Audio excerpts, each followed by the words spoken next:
Ladies and gentlemen, we welcome you to ZJLF at the British Library, Piazza. We are here with another session, Indian Voters, the Craft of Indian Politics. In this session, we have Ornit Shani and Mukulika Banerjee in conversation with Ajoy Bose.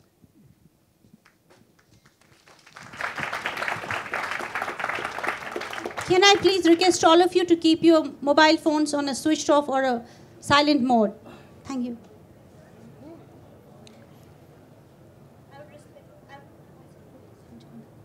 All right? Yeah. Shall I go? Yeah. Shall I go? Okay. Great. So the first elections I covered was 44 years ago, when I was a very, very young reporter in Uttar Pradesh. And I was quite overwhelmed by the magic and sweep of the Indian elections in this political heartland, country's largest state. I remember the city of Mathura being festooned with posters, with banners, Bollywood film music blaring, and it was like a carnival. And for me, I still remember, I was just out of the Naxalite movement, which of course thought elections were a bourgeois farce. And I recall, thinking that, gosh, thank God I quit the movement, because we never get, the people of this kind of carnival, this festival, because people were so enjoying elections so much. And it's really incredible that elections in India today, of course, are a much tamer affair, because they put on many more restrictions in how you conduct elections, the kind of campaigning you have. Earlier, it was much noisier, much more colorful, and perhaps some of these restrictions were necessary. But it seems a shame, because the elections which I covered in my earlier years as a journalist were far more fun, actually. But also elections were, covering elections were also discovering India, because I remember in these same elections, I stumbled upon gang wars in the holy city of Benares. I found slaves in chains in Banda, which is one of the most backward areas of the country. And, there was something about elections which, as a very young reporter, was so sort of overpowering. But of course, within a few years, the emergency came like a bat out of hell. And, there was a threat to elections, happening in India. The 76 elections were postponed. But amazingly, in 77, it was an incredible election, because the emergency regime was ousted, the invincible Indira Gandhi was defeated, and elections made it possible. And one of the most abiding memories I have of that election is the scene outside Jama Masjid in Delhi. This thousands and thousands of people who had assembled, and you won't believe this, particularly in today's context, of having the Muslim residents of Jama Masjid dancing with members of the RSS, the right wing, in the wing. I mean, they were dancing arm in arm. The RSS guys had just been released from jail. So it was an incredible experience. It was such a moving experience. And Indira Gandhi was vanquished.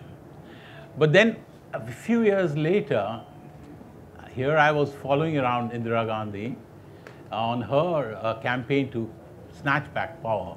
The Janta government had collapsed, and her relentless energy, just following it from morning till dusk. I mean, we were much younger than her, but she always beat us, and she came back to power. And then we moved to the 84 elections, where just before that, Indira Gandhi dies in this horrible assassination by our own security guards. And these terrible riots happened in Delhi, and the elections are held in that kind of atmosphere, where there's so much tragedy in the air, there's so much violence in the air. but Rajiv sweeps. And then we move on to, Rajiv's assassination, bang in the middle of the next elections. And once again, you fear that these elections, will they survive in India, despite so much violence. But, it's quite amazing that elections have survived these challenges. And if we really look back at what Indian elections has done and the kind of political changes it has wrought, they're numbing. I mean, to mention just a few, Mamata Banerjee defeating a 30-year-old Marxist empire in Bengal. Nobody believed it could be done. She did it single-handedly. The rise and triumph of a Dalit woman leader like Mayawati in Uttar Pradesh. Again, just incredible. And elections made it possible. And of course, more recently, the ARC phenomenon. I mean, a fledgling new party coming and doing an absolute whitewash, winning virtually every seat is there. And of course, the Modi juggernaut, which has arisen. And that, again, is all a matter of elections. And, it's something which has been, a great pleasure, a great privilege to track. And there is no doubt that Indian elections have, over the years, become the main identity card for the country's democratic credentials. And with each passing decade, they've become more participatory, transparent, and less violent. I mean, there's no question. Booth capturing, all these things are things of the past, and we don't have, that kind of thing anymore in the elections. And let me tell you a little anecdote which illustrates how this has changed. I remember, again, as a young reporter, covering Uttar Pradesh elections, and there were these Jat-dominated villages, these Jat landlords who ruled these villages next to Delhi in Uttar Pradesh. And I remember going on polling day to these Dalit clusters and finding these Dalit men and women sitting inside, cowering inside their huts. Voting was going on, and we used to ask them that, what's happened, are you going to vote? They said, we can't vote, we're too scared. Our votes will be cast by the landlords, by the Jats. So this time in the UP election, just a few months ago, I was sort of going through the same areas. So I saw these 5 villagers sitting outside in the sun, chatting among themselves. So I thought I'd just stop by to find out what is the election mood. And it turned out 3 were Dalit peasants and 2 were Jat landlords. And they were sitting around talking to each other as if they were friends. And they discussed politics, together. They had different views. And I told them that, I came, to this area 40 years ago, and this is what used to happen, that, Dalits used to fear inside their huts. And these guys would never let you vote. They looked very sheepish about it. They all laughed and said, oh, no, that's a long, long time ago. We're past. However, while, we celebrate this free and robust nature of parliamentary and state assembly polls, I want to raise some key questions. And, these are the experts, really. I'm just a lay journalist, and I just raise questions. And I want to raise flag these caveats, and lest we get too confident about Indian elections and pat ourselves too much on the back as Indians. So the first question which I have is that why has this very, very vigorous and competitive electoral process in parliamentary polls, in state assembly polls, why have they not been replicated at the kind of municipal level, at the civic body level? If you say, for instance, if we compare India to China, we can be justifiably proud that we have a much sort of stronger competitive party system. But if you look at the elections of Beijing, the city, and the mayoral elections, And if you look at the elections of the mayor in Delhi and the mayor's sort of role or the status, are vastly different. In China, it's fiercely competitive, and that mayor's post means a lot. And somehow, I just feel that we've lost a bit in getting these big elections through, but the smaller elections, grassroots democracy, has not really been strengthened. And linked to this question also is this obsession and with these emotive slogans around identity, which tend to obfuscate the more bread and butter issues. And that's my first caveat, that maybe this larger elections, which are, we need to congratulate ourselves in India, that hides another reality, that grassroots democracy is yet to be achieved in India. The second one, and this is something which we've been debating for a long time, whether the first past the post system really is great for the country. Now, Qureshi, who used to be the former chief election commissioner, and I, we're good friends, and we've been debating this. And I must say, the other day I met him and he said, you were right. I think that this first past the post system doesn't quite reflect the different social groups in India. And I'll give you an example, because this is particularly true of subaltern groups like, subaltern groups like Dalits or Muslims.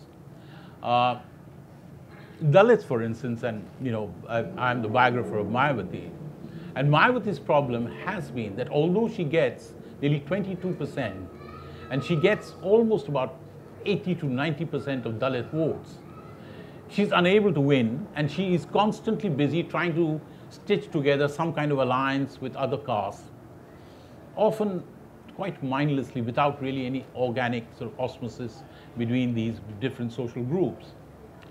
And if she, for instance, did just a purely Dalit party, she would not have to dilute her ideology.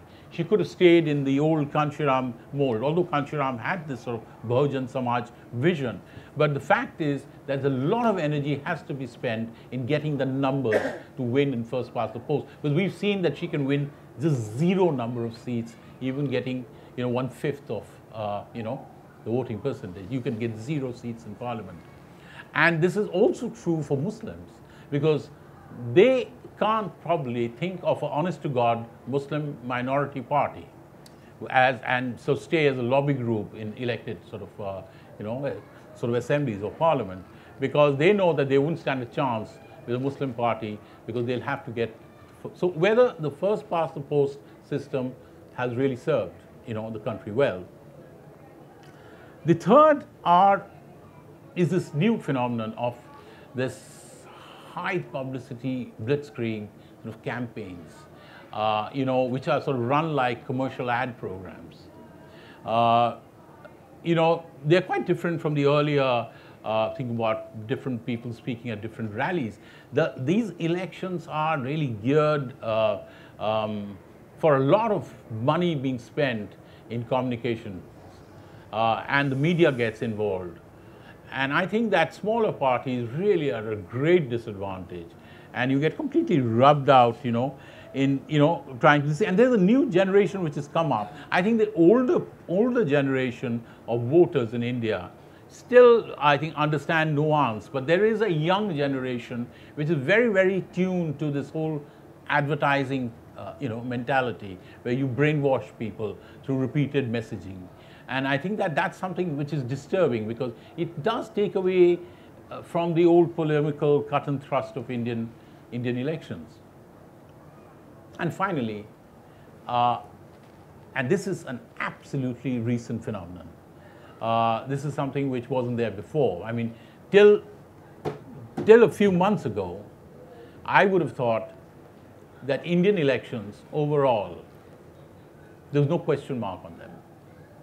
There was no question mark on their authenticity, on their legitimacy, because they seemed to getting more and more authentic and more legitimate, more and more transparent.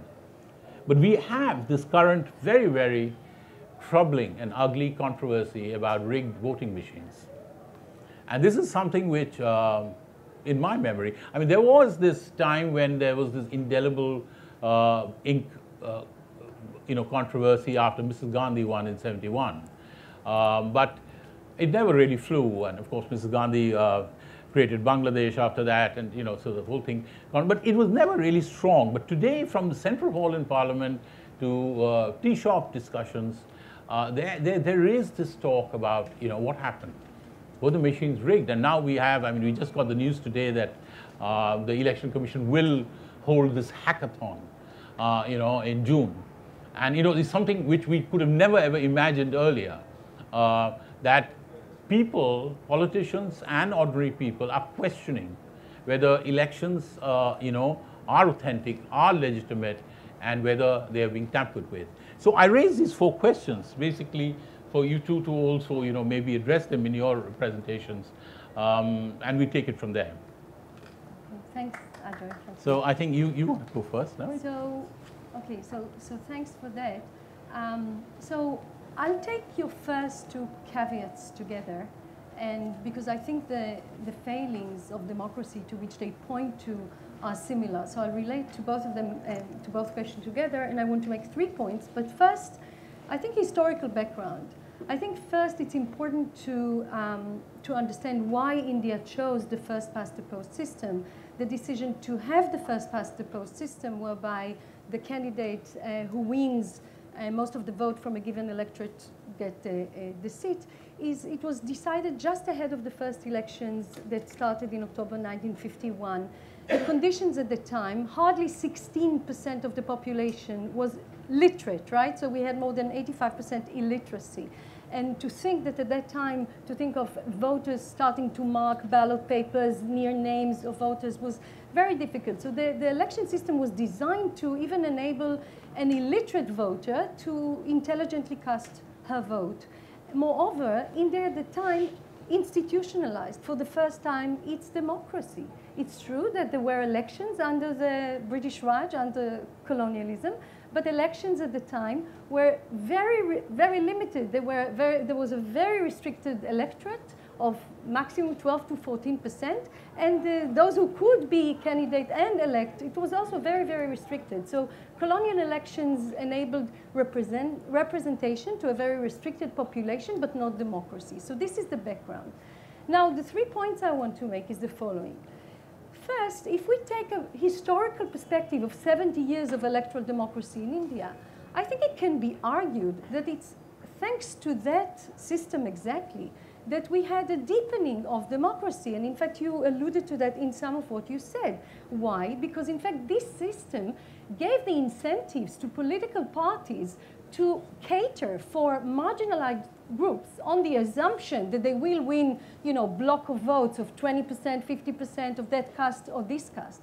What has happened with time, as a result of the politicization that took place by the 80s, it created political agency among these groups who by the 80s started to form their own parties, like the BSP, like Mayawati, when they didn't anymore have to be simply subsumed within the bigger, older parties, but had their own parties.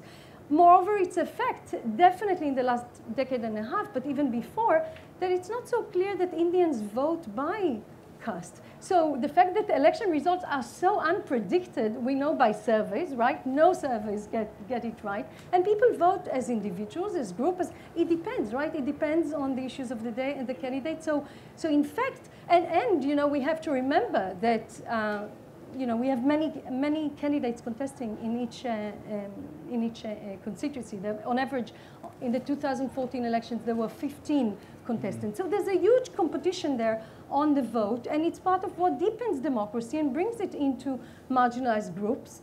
And the last thing about that is that ultimately, people in India bring down government, unlike in maybe other places. So yeah, they voted now for someone else, but if that someone doesn't deliver enough in the constituency, they'll vote him out. So that's the first point. The second point, and I guess here maybe it's important to actually tease out what are the problems, right? So the problems you alluded in with these first 2 caveats are we have robust electoral democracy, but actually, do we have effective mitigation of inequalities, of socioeconomic development, rather than instead identity issues? Secondly, you say, so people, 20, 30%, someone wins on 30%, 70% of the vote is like wasted, or you get 30% of the vote, but, or 20%, but hardly any seats. These are the problems. So the second point is, if we want to change, if we want to reform the first past the post system, so the question is, what is it that we want to fix? If you want to have less inequalities, more social development, the question is, would a change in the law, would a change in the electoral system bring this about? My answer would be likely very much no. And the reason no is because in order to do that, you need first and foremost deep political commitment, deep political will, and the government of the day is the best example. Here is a government that within first past the post won a landslide victory in 2014. They are not depending on any opposition or any partner. They won the election on the basis of a campaign that they will bring growth and development, and 3 years into the job, and they've done nothing on that. So the excuse about not having stable governments in this system, etc. And one can even think the same about Mayawati in UP in 2007. She had actually with 30% of the vote in 2007, she got a majority in government. And what has she done when it comes to development? So is that the answer, right? If we want to reform. And finally, the Election Commission of India is one of the most, if not the single most trusted institution in the country that works very well, running staggering elections and very smoothly. The Election Commission has never been shied away from reforms and from changes. It's a very dynamic institution. In fact, if you go on their website, you'll see their agenda reforms. I mean, this change is not part of it. So one has to also ask, what would be the cost of changing a system where there's so much public trust in it, and changing it is going to cause so many other changes, right? Because it's such a complex, process, etc. So the cost of change also has to be taken into account. Now, about the third point you made about these brainwashing campaigns, and we don't anymore have cut and thrust debates, and what happened to political debates.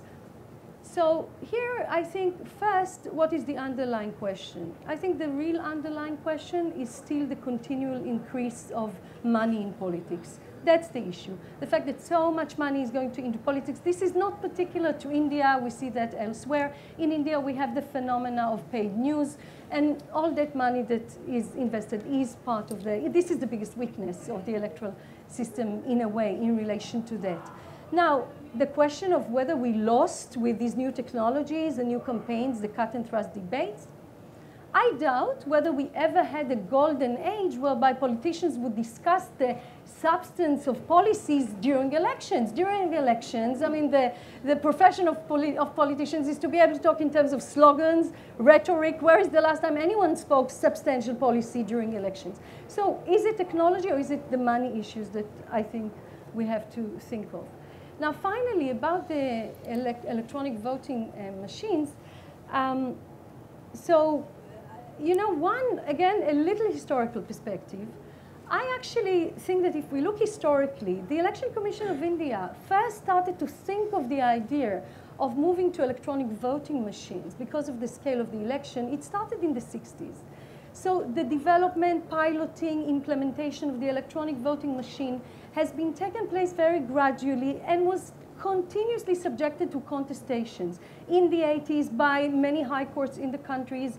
When it even got the approval of the Supreme Court to go ahead with full electronic voting machines in 1992, the Election Commission itself decided to wait until it feels it gains the trust of the parties and the public, and only put it into action in 1998.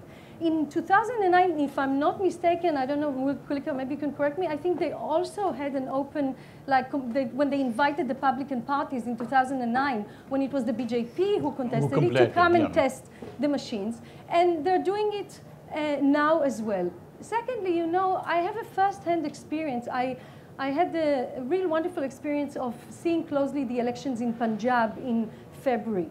And there is a detail that the media doesn't talk about right now with this so-called scandal, is polling doesn't start in any polling station before the representatives of all parties are satisfied the electronic voting machines function well. So they have 1 hour, all the party representatives have 1 hour to test the machines, and only when everyone is happy, the polling starts.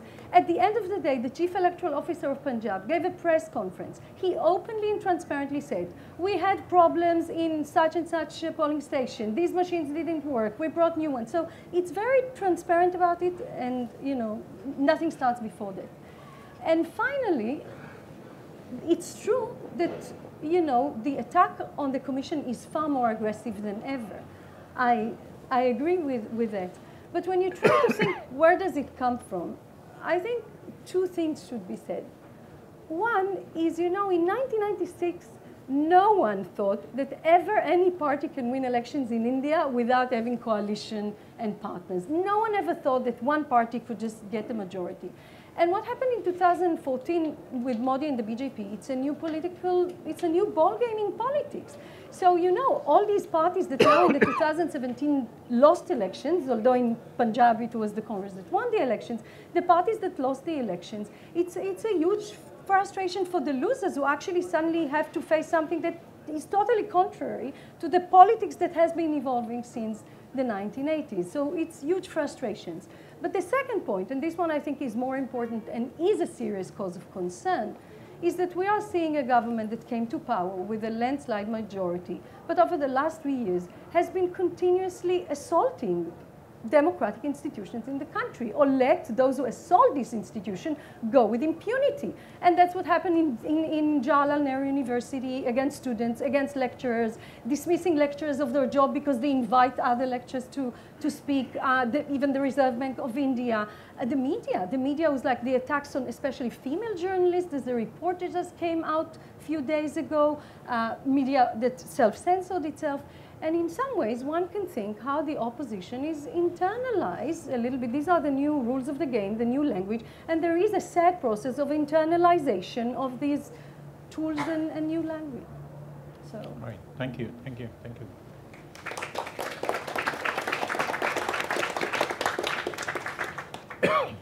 Mukulika. Okay. So what I'm going to do is I'll address Ajoy's points. I just want to go over a couple of interesting features about the Indian electorate, which is worth bearing in mind when we're having this discussion. It is the largest electorate, we know this, 814 million. What is really interesting that makes Indian democracy a bit of an outlier is that compared to older democracies, voter turnout rates go up in every election. They go up. So in Britain at the moment, all of us who are going to vote in the elections next month, this anxiety about apathy is one that is completely unknown in India. So not only are voter turnout rates high, they're rising, number one. Women and men vote in equal numbers. In fact, recently we've had elections where more women have voted than men.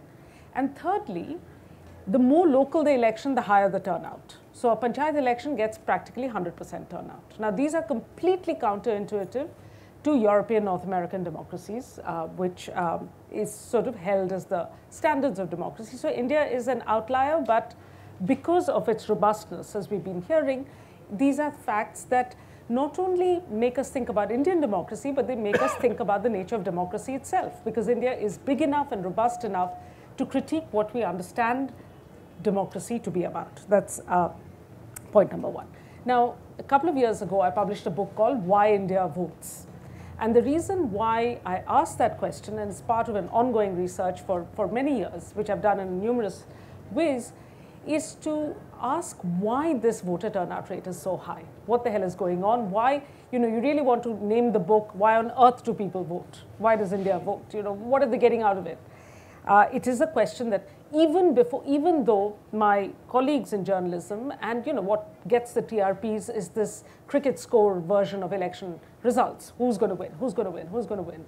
But actually what interests me as an anthropologist is why are people bothering? Given the non-performance of governments, why on earth do people bother?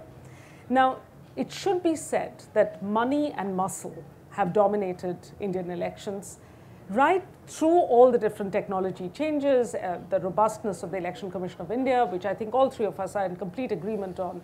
It is the most trusted public institution, etc. I'll come back to that. But money, the amount of money that's used in Indian elections is going up. And the use of violence and muscle during a political campaign is also extremely high. And we've got to admit this.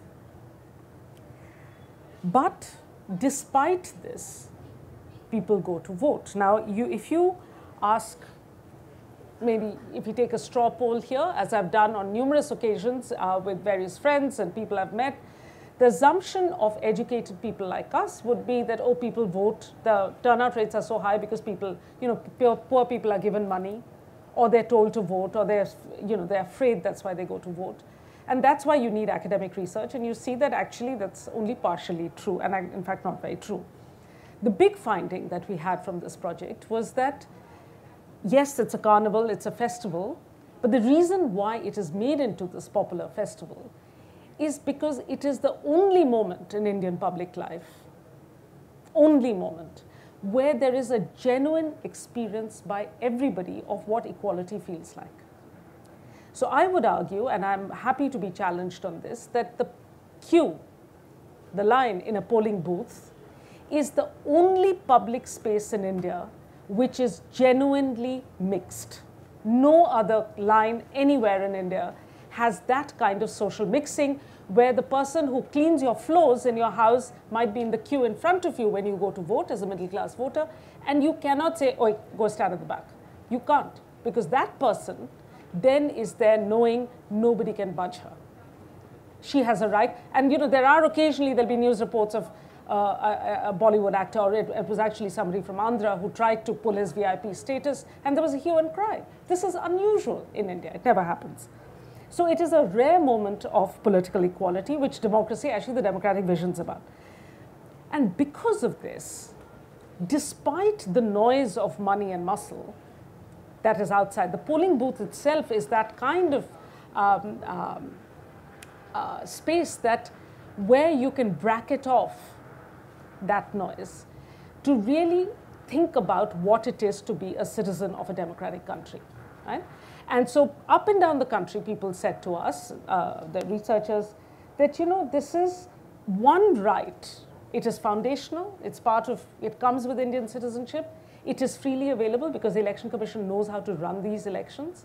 And so it is our duty to exercise this right. And there's a complex set of ideas we can talk about. The second, so that was a bunch of reasons around why India votes. And I'm going to make 4 points, okay, very quickly. The second thing, and that's linked to what Ajoy has said, is that I told you at the start that local elections see higher turnout rates than national elections. This is unusual. It doesn't happen. It doesn't happen in Britain. It doesn't happen elsewhere. Local elections are not run by the Election Commission of India. The provincial elections, the state level elections are run by the Election Commission of India, but panchayat elections are run by what is called the State Election Commission, which is actually the opposite of the Election Commission of India. It's an institution with no teeth, no manpower, no funds, and therefore the running of panchayat elections actually needs to be looked at. Nobody's looking at it enough. And I've just concluded as the principal investigator a 3-year EU-funded study where we've tracked panchayat elections across the country. We can talk about it if you want to know. So I think this issue of municipal and panchayat elections, how they're run, who's running it, what is the technology, needs to be looked at more seriously. The third thing is the issue of money, which I think we really need to think about. And you're absolutely right, Ajoy and Ornit, that there is a lot of money being spent. What does it do? Now, again, there's a lot of academic research on this, which shows, unlike the middle class dismissal of poor people, oh, they're paid money and they go to vote. When you ask poor people, did you get a sari? Yes. Did you get kerosene? Yes. Did your husbands get alcohol? Yes. So did you vote for the people who gave you these things? They said, why? So you say, but they gave you this, it's so? You think my vote costs 1 sari? You think, my vote is invaluable. Of course, if you had only 1 sari, you would take a free sari, wouldn't you? But what has that got to do with who I vote for? I take from all the political parties, but I'll vote for who I want to. Right? So there is amongst the political parties an understanding that actually spending on voters is not getting them anywhere. So, but they need to collectively make a decision to stop trying to buy votes because it doesn't work. So one of them has to stop first. Instead, but what has happened, and this is important, this government has just passed a political finance bill, right, which looks at political funding. It is an extremely flawed piece of legislation which needs greater. I don't know why we don't talk about it more in our public discussions. It needs to be scrutinized. We've had some discussions. We need to push them. What it does in terms of 20,000 versus 2,000 land ceiling, basically it's created work for chartered accountants, because now you can have to keep track of 2,000 rupee donations rather than 20,000. The ceiling has been lowered. It is meant to become transparent. Everything is digitally transferred. Digital transfers doesn't make it transparent. All it means that it is easily done, bank to bank, but the source doesn't need to be revealed, and I think this is serious. Okay.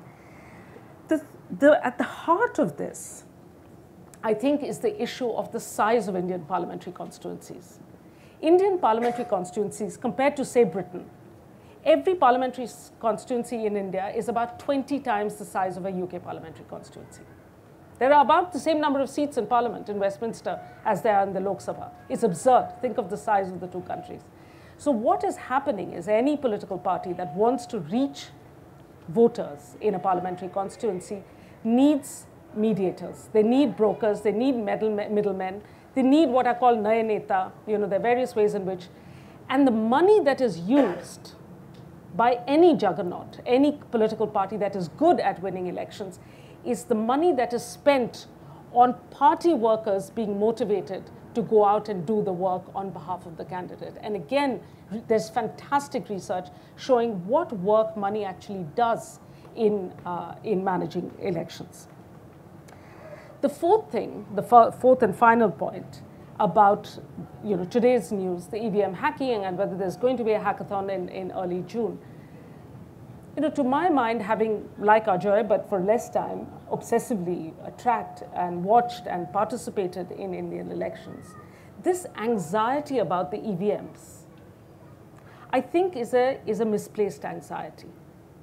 It is a frustration of not being able to win elections in the light of a party that seems to have figured it out of how to win an election. We see an extremely successful election machine.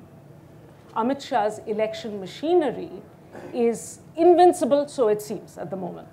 Right? And we really, what we really need to do is think about what makes it invincible. And this is the key. Why is it so invincible?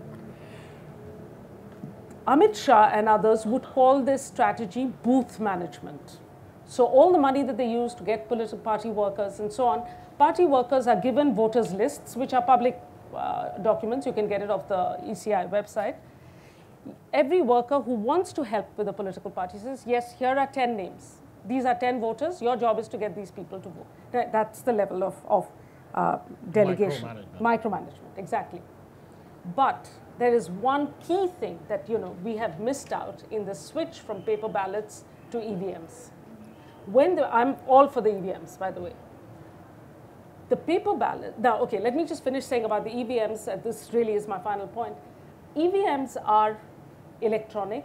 They're not digital. They are a circuit board. They're a glorified circuit board. I have handled EVMs in some detail.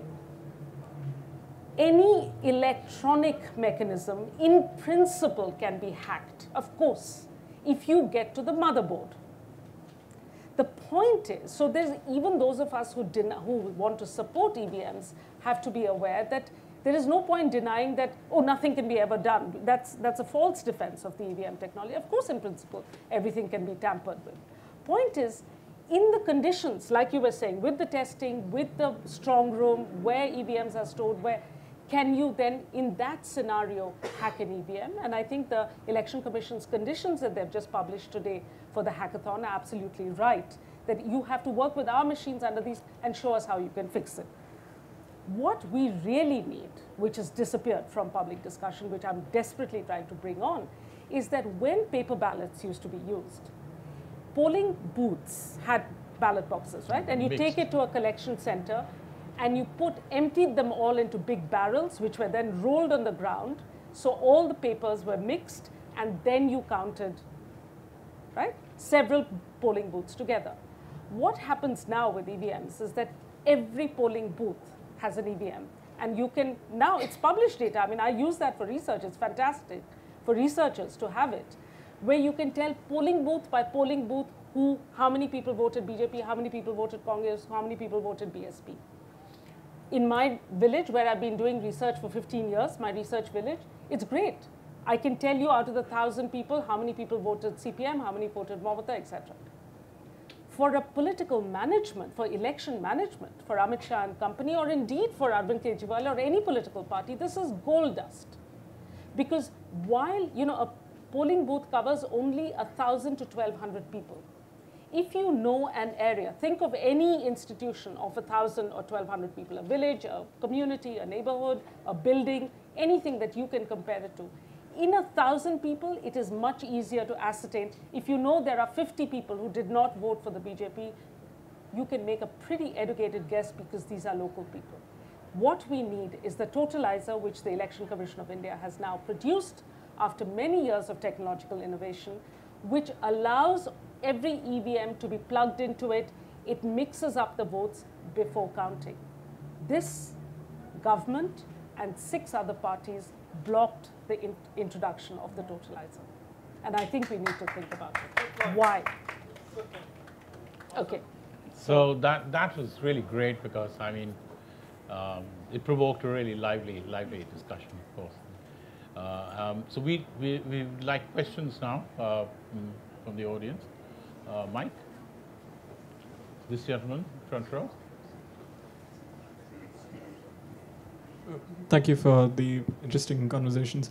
I wanted to ask both of you what you think the future of progressive and inclusive politics is in India.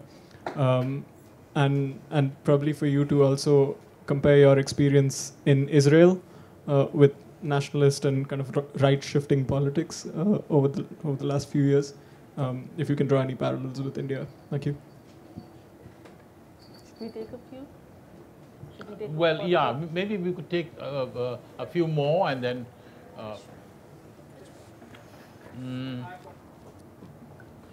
Okay. I just had a very simple question. You mentioned that voter turnout was very high. If you could give a sort of percentage of roughly of what that would have been in the last election. So national elections last time was about 68% at the national one. Good. And like I said, the local elections is 95 plus in a lot of places. Thank you. I'll take another question and then we can have an answer. One more, that gentleman, yeah. So my question is about the first past the post point that you mentioned, and do you think what's the alternative for it? As far as I know, the alternative for first past the post is proportional representation.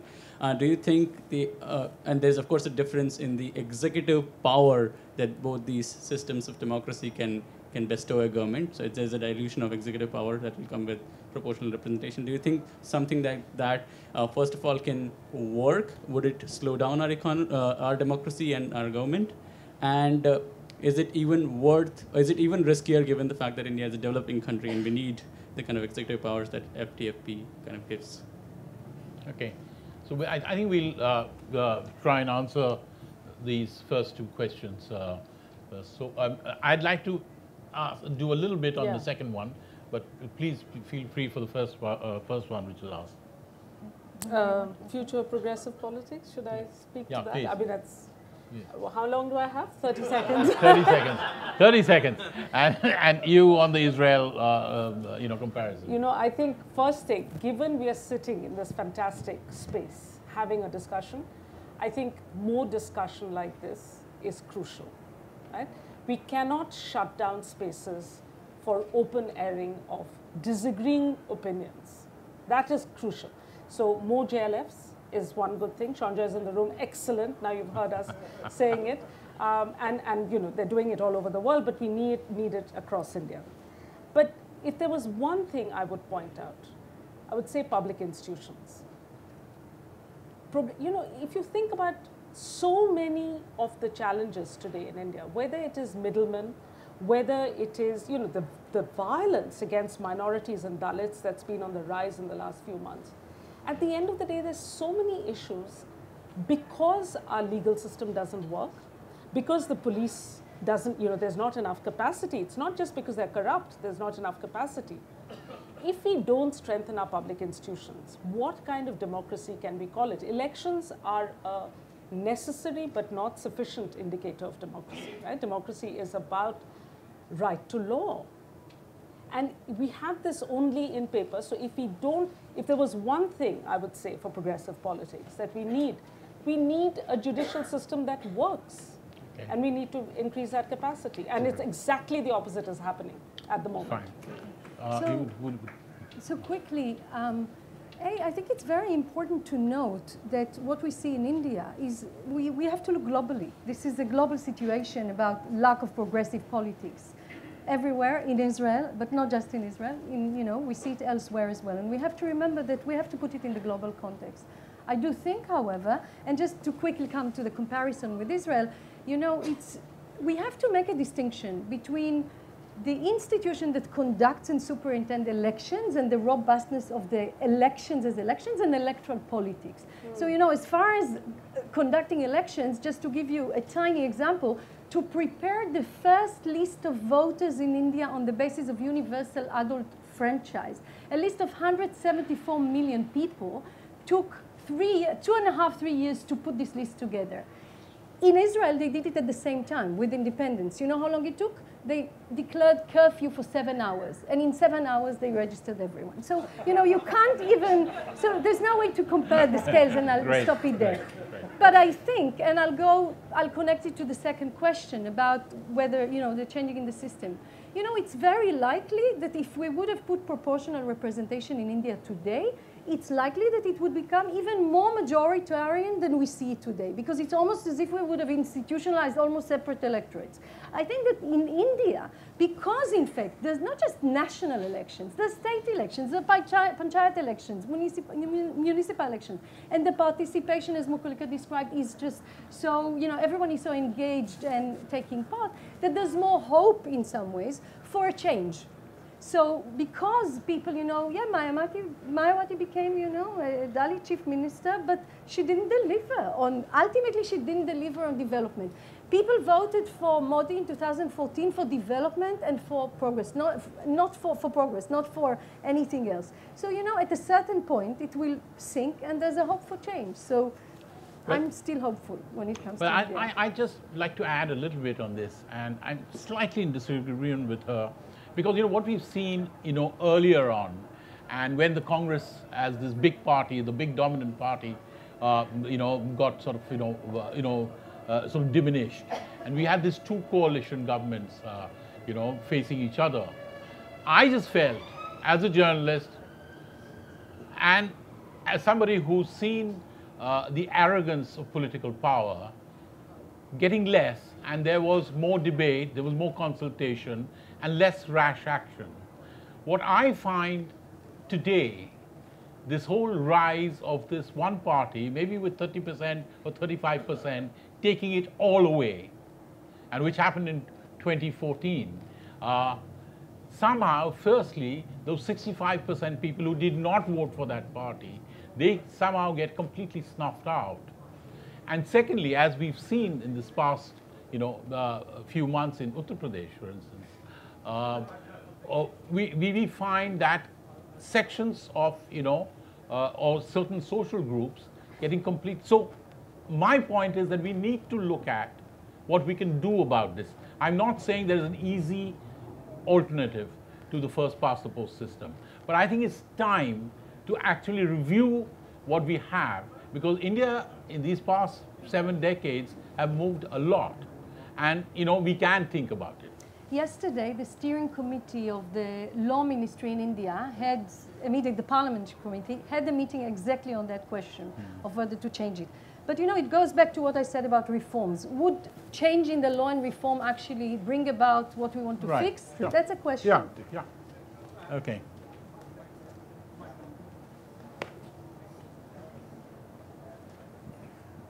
It's a question come comment. I think democracy is being challenged in India and, because of this EVM issue. So all the parties are challenging about EVM, including BJP and right now all the opposition party, but still we are not. As a citizen, it is my right to see it is transparent, it is verifiable, that process. So I feel cheated, because I have doubt in my mind whether the election was fair or not. So should we all not be challenging the system? And it is very simple. EVM with VVPAT and 25%. So it's not rocket science. If we do say this simple thing, all these questions will go out. So basically, that is my question. But it has been settled. It Yeah, has been yeah, settled. No, it is not being settled. It is not settled. No, because the VVPAT is being used. It is coming, but still it can be tampered. The point is 25% arbitrarily you show me is matching. And then there is no, so it's no rocket No, it's science. a legitimate concern. So that is rocket science, no rocket science. Yeah, sure. There's gentleman in the middle. Okay, Natman and then you. So we'll take this together. Yeah. I mean, of course, we should take a lot of pride in the democracy that's so vibrant in India, especially. But the way I see it is, it's more like a one person, one vote democracy, because democracy in a true sense, and I think you made the point, that it needs also pluralist institutions. And one has only seen over the years these basic institutions just getting weakened.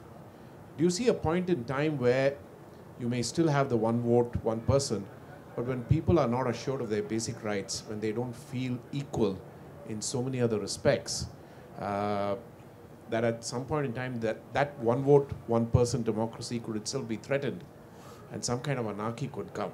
I can't see this twin track of the one vote democracy and institutions steadily being eroded. And even in the last 3 years, one has not seen any explicit attempt by the government to strengthen institutions. Right. The contrary. I'd like to speak to that. Yeah. We'll do this together. Ajoy, just a quick question to what you said about proportional representation.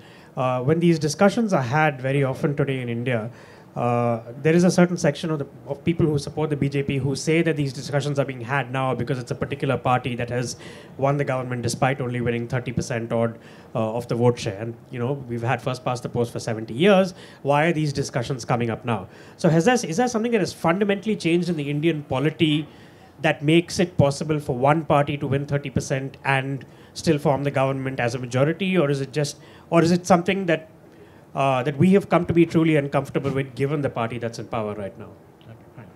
So, Mukulika, would you like to take the first question? Just to respond, I agree with you. Obviously, this public institutions are important. Institution building is important. When you talk about one man, one vote, Ambedkar is the speech that Ambedkar made the day the Constitution was adopted. He talks about couple of things related to this. One is that he says, what we have done institutionally is brought in one person, one vote. What we need to achieve is one vote, one value, right? And he says it's a gloomy forecast because he says the nature of Indian society is undemocratic. And therefore, what we have brought in are a whole mechanisms which Ornit's work shows is all that hard work goes into putting in the scaffolding of what you require for fair electoral democratic politics. But unless we fundamentally change the nature of, and what he calls this is constitutional morality. You need to inculcate not just the morality of the caste system, which is what we have, but a constitutional morality that genuinely respects individuals for who they are. And the only way we can't, and I'm a great believer that the only way you can inculcate constitutional morality is through institutions. How else are you going to change attitudes? And not only have we not seen any investment in the last 3 years in institutions, we have seen exactly the opposite. We've seen the erosion, a systematic erosion of public institutions, but it's been going on for even before 2014. The question is whether this one vote democracy can at some time be Can I say something? peril. You want to come in here? Institutions are no longer strong. You know Why? what? Because of some kind of a revolution, whatever, anarchy or something like that. No, what you indicated and to press your point, is the paradox in India between growing political inclusion and growing economic exclusion, right? That's the problem. And, you know, when you look, again, even look historically from the early 2000s, you did have incidents in India. 2004, Chandrababu's Naidu government in Andhra Pradesh, which was praised around the world for its e-governance policies. And he was scrapped out of power by people. So, you know, I think that this paradox is a paradox that Indian governments have to deal with, whether it's the UPA, you know, previously dealt with the right to work or to salary through Narega, or, you know, parties ultimately pay price in India because there is an anti-incumbency tendency in politics, and they will have to take it at a certain point into account. So that's where some hope can come from, but it's a paradox that, you know, is not simply will be solved by revolution, but hopefully democratically in that way. And very briefly, the answer to your question is difficult, because when we talk about a party taking away, you know, a majority with 30%, 31%, also the way the numbers fall, because often statistically, these are very interesting, you know, stuff going on there. Because in Uttar Pradesh, they won, you know, more than 40%, and they swept Uttar Pradesh. And because it was so large, it kind of made up the majority. So I think one of the problems which we are looking at is this electoral machine, which he's talking about, the Amit Shah machine, and it's quite incredible how Amit Shah resurrected you know, I've just finished my final edition of Mayavati, and it required a lot of research on also the BJP and the resurrection of the BJP, because in 2012, the BJP was completely tattered and shattered, and it was absolutely at its lowest ebb, and Amit Shah was actually watching as Modi's man in UP. And it's a very interesting story, you know, with Sanjay Joshi as the RSS coordinator, as the UP coordinator. So but the point which I'm trying to make is that the first past, and I still go to this thing, the first past the post system allows this much easier. And I don't agree with Ornit completely, because your vote percentage, if it's reflected in the number of seats, you still have those seats, you know, in Parliament, in the Assembly. It doesn't go waste. See, now we have a problem that many parties are feeling that they've become obsolete. And I think this is a very dangerous situation, say, as far as the Dalits are concerned, or even what the Muslims are feeling. If you feel that your vote will not matter, and that is a situation which India has not faced so far. And I think this is something which we need to discuss and, you know, examine what's going to happen in the future. I'm sorry we're completely out of time. I know there are many more questions, but we'll have to end the session. I'm sorry.